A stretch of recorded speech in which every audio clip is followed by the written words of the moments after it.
Bonjour à tous, bienvenue sur Fan de Couteaux. Aujourd'hui, je continue ma petite série de vidéos sur les nouveautés, aujourd'hui avec la marque Petrified Fish, deux modèles tout nouveaux pour 2023.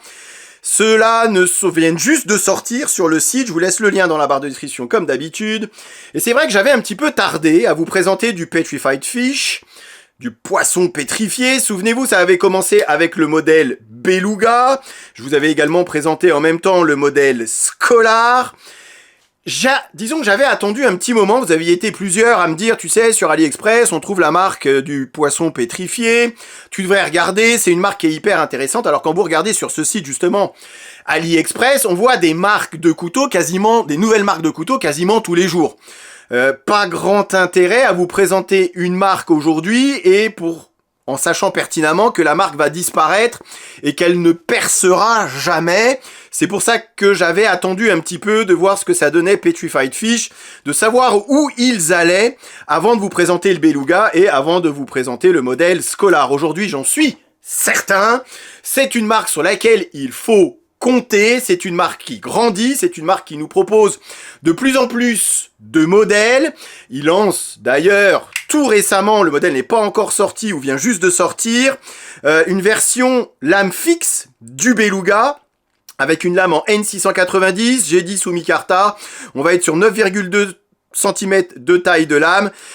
Couteau, le Beluga que j'ai toujours trouvé magnifique. Cette petite lame fixe a l'air tout autre magnifique également, et ils ont arrêté, on va dire ça comme ça, d'utiliser le D2 ou le K110. Aujourd'hui, vous voyez, ils passent sur du N690 sur cette lame fixe Beluga. Ici, on retrouve du 154 cm. Bon, alors sur ce modèle que je vous présente, le Mokado, on reste sur du K110, mais voilà, il y a vraiment, je sens en tout cas de la part de Petrified Fish la volonté d'aller de l'avant, et je vous le dis, j'en suis certain, c'est une marque comme celle que je vous ai déjà présentée précédemment, sur laquelle il va réellement falloir compter. Encore une fois, si le design vous plaît, vous pouvez y aller les yeux fermés. On est vraiment sur des couteaux, alors là, au rapport qualité-prix, aujourd'hui, imbattable.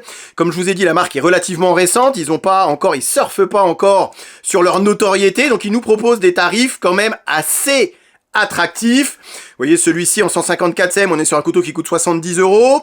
Celui-ci en K110, le K110 qui est l'équivalent du D2 européen, c'est du D2, et pour pas l'appeler D2 parce qu'ils savent, ils nous connaissent. Nous, les fans de couteaux, ils savent que quand c'est marqué D2 sur la lame, on a cette petite, on se dit bon, encore du D2, voilà, bon. Même si ça reste un acier tout à fait correct.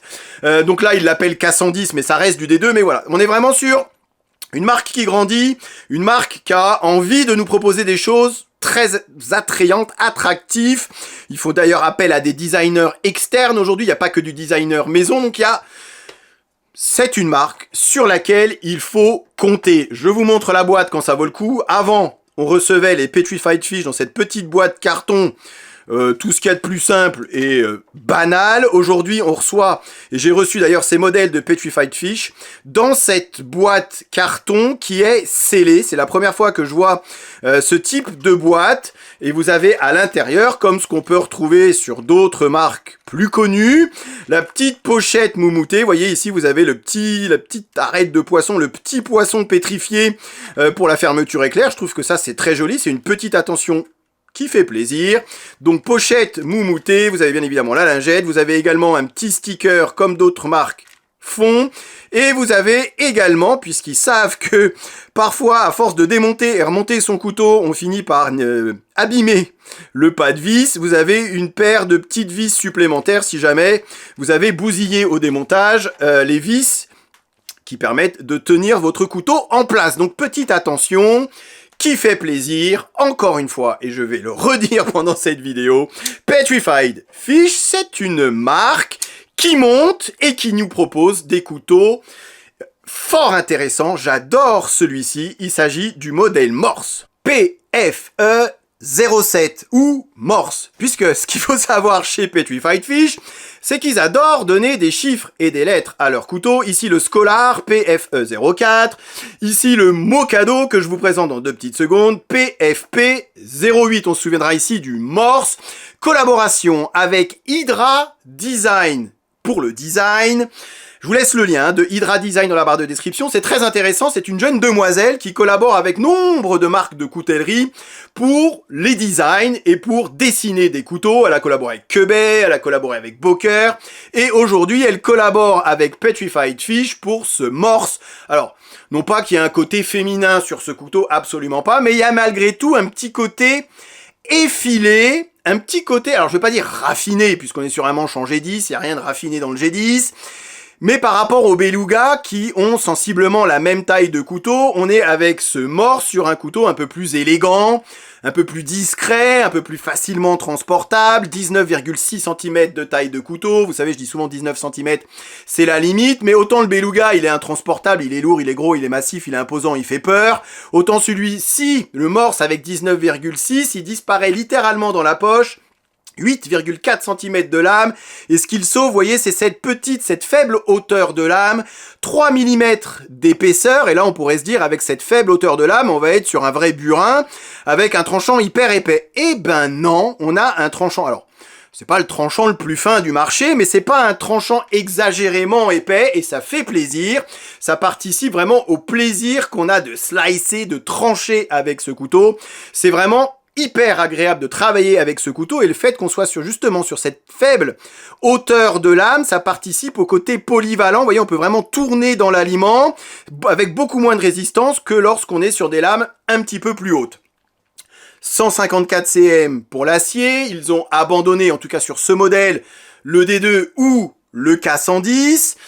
Je vous dis que Petrified Fish est en train de s'implanter et durablement sur le marché de la coutellerie chinoise en nous proposant, voilà, différentes saveurs, des designs et des designs extérieurs, pas forcément du design maison, et des aciers un peu plus exotiques que l'acier des deux, poids 85 grammes, le couteau disparaît littéralement dans la poche, et la particularité finalement qui fait ce couteau, c'est sur l'ouverture. On est sur un front top flipper ou top flipper. Un front flipper, c'est comme sur le Beluga, c'est ça, et c'est vrai que parfois sur certains front flippers, alors pas sur le Beluga, mais sur certains front flippers avec des détentes un peu costauds, on a parfois du mal à ouvrir le couteau, ou si on y arrive, ça commence à faire des petites douleurs dans le pouce. Ici, vous voyez, il y a un petit prolongement à ce niveau-là, sur le dessus, c'est pour ça que j'appelle ça un top flipper. Alors, on peut le faire, hein, toujours façon front flipper, hein, vous mettez votre pouce ici et la lame arrive à s'ouvrir sans aucun problème. Mais l'idée ici, c'est d'aller mettre son pouce dans cet petit renfoncement sur le dessus du couteau.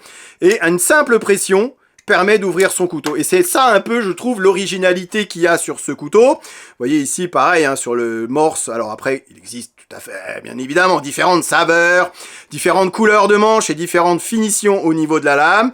Mais toujours avec cette petite particularité qui rend ce couteau assez facile à ouvrir, malgré le fait qu'on soit sur un front flipper ou un top flipper, et malgré le fait qu'on soit sur une détente réglée assez forte. Malgré tout, le couteau n'a aucune chance de s'ouvrir dans la poche, tout est parfaitement réglé, tout est parfaitement aligné, la lame est parfaitement centrée. C'est vraiment ça un petit peu là, j'ai envie de dire la touche Hydra Design, en plus de ce design et de ce côté couteau assez effilé. Petit liner lock, roulement à billes céramique, regardez la fluidité qu'il y a sur ce couteau. Alors c'est sûr qu'avec du roulement à billes c'est plus fluide qu'avec des rondelles, mais là c'est particulièrement fluide. On est avec un clip poche réversible, gaucher droitier, même si ici, bon, il manque la petite plaque qui fait plaisir qu'on arrive à voir sur d'autres marques, mais, les vis ont bien été fondues à l'intérieur du manche en G10, et ça, c'est un petit détail qui fait plaisir à voir. Vous avez juste le nom Morse qui est affiché ici. La seule chose que je pourrais peut-être regretter sur ce couteau, alors c'est pas sur ce couteau, c'est plutôt sur cette version G10 gris. Alors on est que sur une pièce de G10, hein, ils ont pas recollé une plaque de G10 rouge par-dessus le G10 gris. Mais voyez, le G10 enrobe les platines en acier inoxydable qui ont, elles, été ajourées.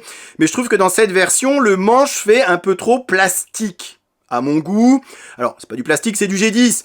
Mais vous voyez, sur des manches avec des constructions plus classiques, vous voyez, avec, on va dire, du G10 et des platines en acier inoxydable, ça fait peut-être un petit peu moins plastique que lorsque le manche ou lorsque le G10 recouvre les platines.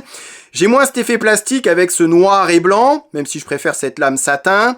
Mais c'est vrai que sur ce gris, c'est la seule remarque que j'aurais à faire finalement, c'est que ça fait un petit côté plastique, un petit côté, alors, petit côté bas de gamme, j'en sais rien, mais un petit côté un peu trop plastique à mon goût au niveau du manche.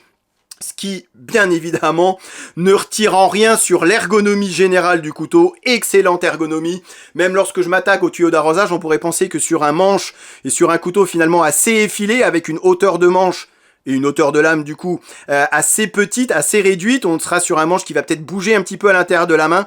Absolument pas, et ça c'est dû à cette épaisseur de ces plaquettes G10. Vous voyez, on a une certaine épaisseur à ce niveau-là, donc on a le couteau qui est vraiment bien calé à l'intérieur, on a une très bonne prise en main, et avec cette lame au tranchant redoutable, ce n'est que du plaisir de couper avec. C'est un véritable outil que je trouve joli, que je trouve effilé, que je trouve pratique à utiliser et qui est un excellent trancheur, un excellent slicer. Dernière nouveauté chez Petrified Fish, même s'il y en a eu d'autres, il y en aura d'autres, le modèle Mokado.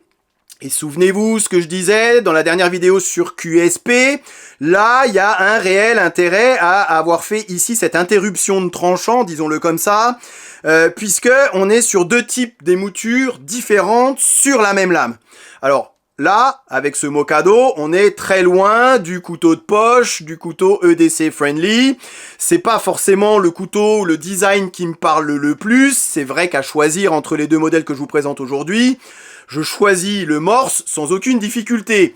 Celui-ci est gros, lourd, encombrant, badass. C'est pas le couteau qu'on sort en public pour couper sa petite rondelle de saucisson. Il n'empêche que c'est super bien fait et je trouve que ces contrastes de couleurs donnent à ce couteau un petit côté original que j'aime beaucoup. L'autre chose, bien évidemment, qui est originale, ça va être cette double émouture sur la même lame. Vous avez ici une émouture creuse sur cette partie plate, donc qui va donner un tranchant fin. Et à partir ici de cette interruption, et on le voit ici à la délimitation, vous avez sur la partie de la pointe une émouture plate qui va du coup renforcer un peu plus d'acier au niveau de la pointe. Donc une pointe un petit peu plus costaud. C'est vrai qu'au quotidien, je vois pas trop l'intérêt de ce type de lame. Ça fait un peu tactique, un peu tacticool, un peu badass, et c'est vrai que comme couteau de poche, il y a que très peu d'intérêt, sauf qu'ici c'est quand même remarquablement bien fait. Regardez-moi ces deux couleurs, ces deux finitions de lame, ce contraste que je trouve magnifique, et comme je vous ai dit, ce couteau est quand même assez gros, assez balèze, 21 cm de couteau, 9,1 cm de taille de lame. Le poids 160 grammes, c'est quasiment une enclume dans la poche, donc c'est pas le couteau que je transporterai tous les jours. Il n'empêche que c'est super bien foutu. Vous avez toujours bretelles, ceinture. Regardez les petits motifs sur les thumb studs, sur les quillons. On voit pas ça tous les jours non plus, hein. Donc voilà, je trouve mérite en tout cas d'être précisé, c'est très joliment fait, et puis j'adore ce contraste de couleurs au niveau du manche, ce jaune et noir façon Stade Rochelet. Je trouve que ça donne ça donne un petit côté original au couteau, un petit côté abeille, et c'est également avec le côté noir et jaune. Je trouve que ça lui va à merveille, et avec cette lame biton, voilà, je reconnais que c'est pas le couteau que je choisirais en premier à porter tous les jours. Il n'empêche que le couteau est beau, peut-être moins fonctionnel que le Morse, certes, mais beau, hyper bien fait. On est toujours sur du roulement céramique, on est toujours sur une lame parfaitement centrée. Ici, vous avez un clip poche avec un port qui est pas hyper discret, mais de toute façon, le couteau n'est pas hyper discret. Vous avez ici, pour y passer, une petite dragonne, et ça marche excellemment bien. La détente est réglée vraiment à la perfection, que ça soit à l'utiliser avec le flipper ou avec les thumb studs, ça marche remarquablement bien. Je trouve que ce couteau a un certain charme, a un certain caractère. Voilà, c'est ça le mot que je cherchais finalement depuis le début. Il a du caractère, ce couteau. Il a du chien, ce Mokado. Maintenant, il est vrai qu'à porter tous les jours, c'est pas forcément celui que je choisirais, mais je sais reconnaître néanmoins que la qualité est bel et bien au rendez-vous, et quand je vous le dis que Petrified Fish est une marque sur laquelle il va falloir compter dans le paysage de la coutellerie chinoise, vous pouvez me croire sur parole. Ce qu'ils font, ils le font bien, ils le font même très bien, à des tarifs encore raisonnables. Je vais m'arrêter là, je vous remercie d'avoir regardé cette vidéo, et je vous dis à très bientôt pour d'autres nouveautés. Salut! Présentation, comparaison avec d'autres modèles et test de coupe en fin de vidéo comme d'habitude. Ok, allez, voyons voir ce que ça donne. Rasoir. Encore une fois, les goûts et les couleurs. C'est simple et efficace. Je suis faible, j'achète. Il n'y en aura pas pour tout le monde.